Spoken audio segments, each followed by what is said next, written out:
jāatzīst brīvā. Un tad man jāsaka kolēģiem, mūsu vietiem, ka tā ir nestanāta brīvā, ka mēs šodien sēžam šeit ar vienu galvu.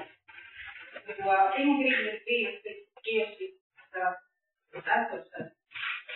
Amatpersons ir cilvēki, kas izvēlās tos studentus, kas doties jau šo rudenu studijām Latvijas augstskolas. Es varu pateikt, Kristīnai, ka cik fakultātes dekāni kādreiz greizsirdības, jo tieši juridiskās fakultātes dekāni ir šajā komisijā. Bet tā tiešām tāda ir bija, mēs to arī pieņemam un piekļūtam. Tad tā laika aiznāca jaunākajā universitātes fonda komisijā, kas izvēlēties studentus studijām Latvijas augstskolas.